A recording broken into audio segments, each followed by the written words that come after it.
harka fuunee akkam kabajamtoota daawwattoota maatiitiif akkam jirtan nagaa keessanii baga nagayaan dhuftan ani haa dhufu har'amoo viidiyoo haaraatiin dhufee jira ani nagaa kooti har'a viidiyoo haaraatiin dhufee jira viidiyoon kiyya har'aa waa ijoollee adabbii ijoollee maal fakkaachuu qaba otoo adabbii kamtuu ijoollee keenya barsiisuu danda'a kan jedhu irratti haasa'uudhaaf deema san dura garuu namoonni subscribe like share comment gootan baay'ee galatoomaa hedduu sin galateeffadha namoonni immoo viidiyoo kana isa jalqabaa laaltan like share comment subscribe gochuudhaan gara maatii kiyyatti akka dabalamtan isin affeera amma gara qabxii kiyyaan deema egaa ka adabbiin ijoollee maal fakkaachuu qaba ijoolleen adabamuu qabu kun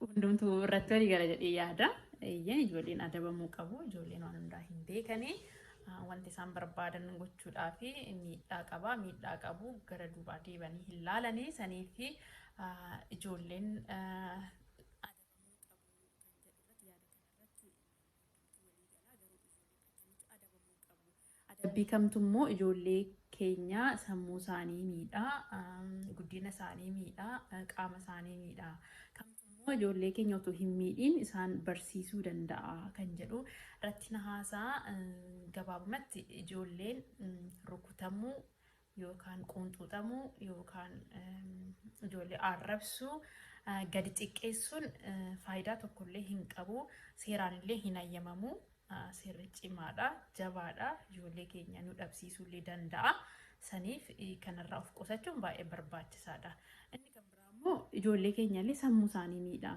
fakkeenyaa fudhannu ijoollee keenya yeroo arrabsinu yookaan yeroo gadi xiqqeessinu tokkoffaa ijoolleen ofitti hin gammadanii inni lammaffaa immoo isaaniyyuu borbaanii ijoollee biraa maatii biraa yookaan nama guddaa mana barumsaa namoota guddaa barsiistota fa'aa arrabsuudhaaf isaaniif baay'ee salphata maaliif nurraa barachaa waan deemaniif ijoolleen nama arrabsuudhaaf baay'ee itti salphata saniif gaarii miti yeroo isaan xiqqeessinullee amanamummaa isaanii hir'isaa deema saniif isaan xiqqeessuun bu'aa tokkollee hin fidu sanirraa hin baratanii waan ta'eef dogoggora akkasii jechuun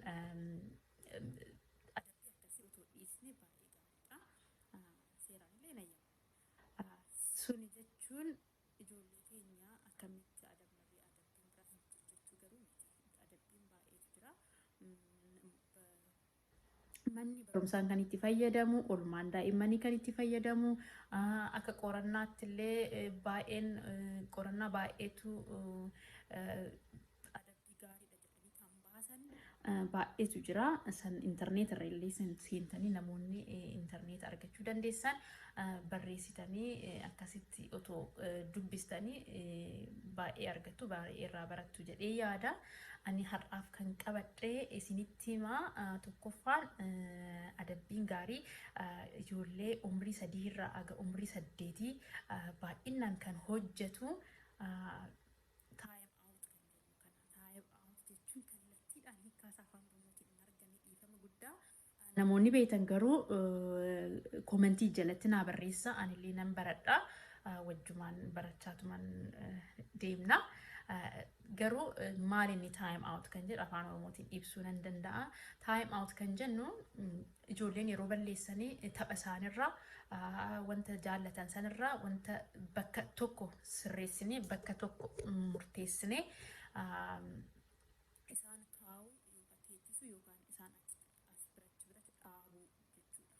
Bakki sun taphaa fi yookaan immoo wanta isaan itti laalan wanta tuttuqan akkasii jiraachuu hin qabu. Yeroo jalqabaatiif balbala cufamuullee namoonni fayyadaman jiru.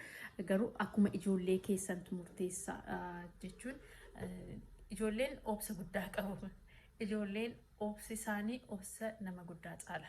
Saniif yeroo jalqabaatiif xiqqoo namatti ulfaataa isaaniin deebi'uu danda'u dhufuu danda'u taa'uu diduu danda'u saniif yeroo tapha kana lola kana taphaa miti lola kana yeroo adabbii kana yeroo shaakaltanii tokkoffaa maatiin yeroo gaarii yeroo gahaa qabaachuu qabdan. Jalqabaatiif kana shaakaluudhaaf yeroo isin hojii deemuudhaaf kaatan yookaan manaa bahuudhaaf yookaan immoo mana keessatti illee haa ta'u hojii yeroo qabaattanii baay'ee biizii taatan yeroo sanitti hin jalqabinaa. Maaliif obsa barbaada waan ta'eef kana gochuun yeroo tokko immoo ittiin milkoofne taanaan deebitanii ittiin milkooftanii baay'ee rakkisa. Maaliif ijoolleen isin mootii waan ta'eef. Inni lammaffaa immoo seerri lammaffaa immoo otoo ijoolleen hin balleessin fuula gaariitiin isaanillee yeroo magaaliitiin yeroo taphatanii wanta kana isaaniif ibsu bakka isaan taa'an san bakka isaan itti adabaman san isaan itti agarsiisuun baay'ee barbaachisaadha. Yeroo aarree yeroo isaan adabuu barbaanne wanta san yeroo goonu sirrii miti. Inni sadaffaa bakki sun faas ta'uu qaba jechuudha. Bakka biraa iftaan bakka biraa otoo hin ta'in bakkuma tokko qopheessanii yeroo adabdan bakkuma san fayyadamuun dirqama ta'a jechuudha. Inni afuraffaa immoo yeroo ijoolleen adabaman yookaan immoo dhiisanii adabbii isaanii diiganii yeroo dhufan deddeebistanii achuma geessuun daqiiqaa isaanii fayyadamuu qabdan malee waan bu'aniif isaan hammachuu yookaan immoo isaan gaaffii qabafaa jedhanii wajjin haasa'uu barbaadu. Ijoolleen baay'ee abshaalota haasa'uu barbaadu. Yeroo san attention isaanitti kennuu qabdani. Bakka adabamaniiru adabamanii serious taataniituma achi geessu yoo dhufanii hin geessitu hin dhufanii obsa qabuu jedhee isinitti meemte yeroo 20 yeroo 50 deddeebi'anii dhufuu danda'u. Garuu daqiiqaan isaanii daqiiqaa qaba. Daqiiqaan isaa seera isaa keessatti daqiiqaa qaba. Ijoollee waggaa tokkoffaarraa jalqabanii kan adaban jiru. Olmaan daa'immanitti yoo argitan ta'e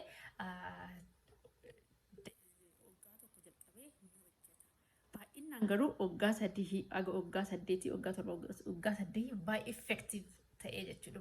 Milkaa'ina guddaa agarsiisee jira. Namni baay'een itti fayyadama. Manni barumsaan itti fayyadama. Olmaan daa'imman itti fayyadama. Baay'ee wanta gaariidha. Baay'ee hojjetaa jechuudha ijoolleedhaaf. Ijoolleen umrii isaanii waggaa tokko yoo ta'e daqiiqaa tokko waggaa 2 daqiiqaa 2 waggaa 3 daqiiqaa 3 garuu daqiiqaa 5 caaluu hin qabu. Seerri biraa immoo eega isaan fixatan booda daqiiqaa san eega fixatan booda ijoollee waggaa 3 umriin isaanii waggaa 3 ol kan ta'an maaliif achi bira akka ta'an maaliif akka isaan adabaman ofii isaanii otoo dubbatan baay'ee gaariidha. Yoo isaan dubbachuu hin dandeenye garuu akka hubataniif isinitti himuu qabdan.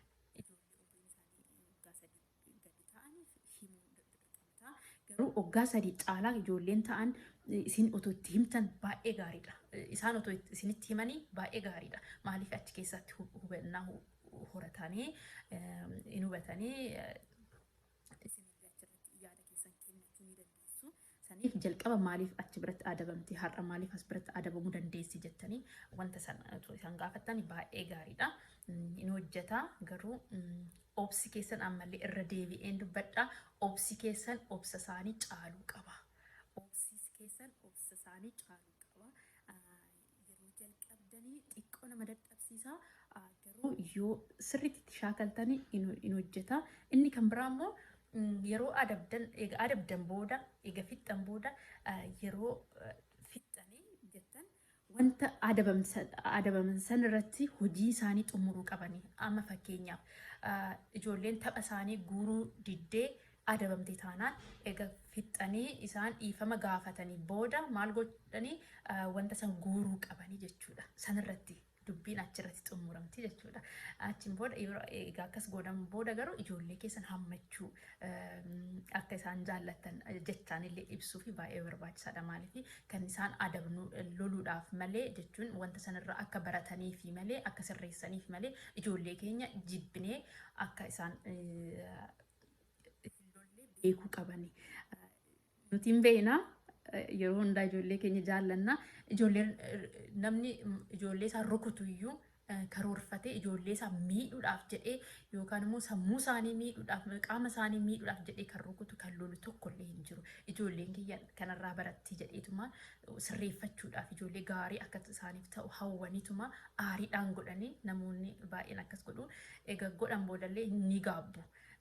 malee jibbarraa ka'ee daa'ima isaa miidhu tokkollee hin jiru akka maatiitti kanan nan beekan maatii waan ta'eef sirriitti hin beeka garuu jechaan ibsuu fi qabna sin jaalladha akkas godhin yeroo akkas gootu nan aaraa.